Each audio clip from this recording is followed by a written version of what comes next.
Welcome to this Word of Hope. It's Wednesday, August 27th, the 21st week of Ordinary Time. And this week we've been going through what you might call an examination of conscience. On Sunday, we had Jesus calling the disciples and others to strive to go through the narrow gate.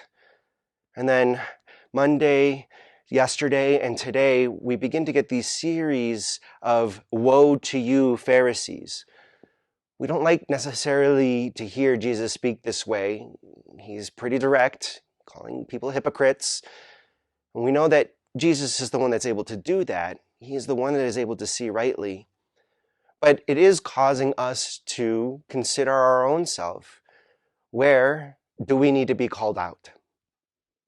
We have a saint today, Saint Monica, who will also then prepare for tomorrow's big saint day, Saint Augustine.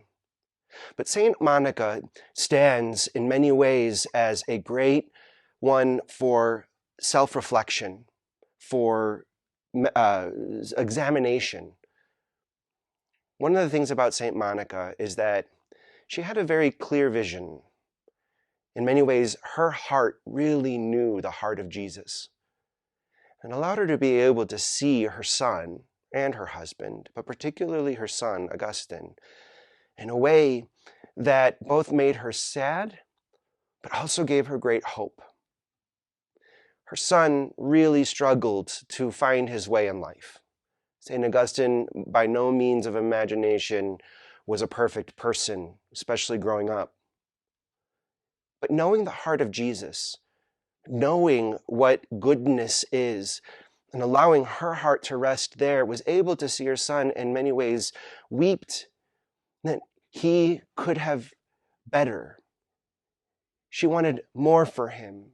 She wanted a greater joy and a greater happiness than he was striving and struggling to try to find in all other ways except the place that she knew would be able to fulfill him. She wanted better for him and sad to see him floundering to find it. In many ways, that is Jesus with the Pharisees. Remember, even though Jesus' words might be direct, his heart is one of always mercy, always compassion, always one of love. And he's looking at his brothers, the Pharisees. He's looking at the Israelites, Jerusalem, his brothers and sisters, and his heart is breaking because he knows so well, because his heart and the Father's heart are one, and so wants better for them. He's not going to force them. But Jesus knew well and modeled for us what hope looks like. Hope and belief in things yet to come, but knowing the work of the Father, knowing God's heart, that God can overcome all things. And because Monica's heart was resting in that of Jesus's, knowing the Father, Monica is the great saint of hope. That it's not just about taking a stock of what she can see right before her, because in many ways that would lead to despair and pessimism.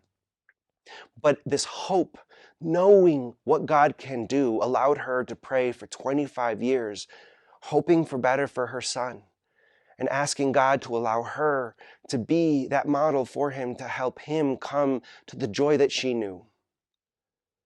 St. Monica is a great intercessor for us who examine our own consciences, because she looks with us in many ways as Mary does, as Jesus does, with eyes of hope, knowing the goodness that awaits us, that God has for us, and that it is okay to bear ourselves in all our weaknesses, because it will be received with love and compassion.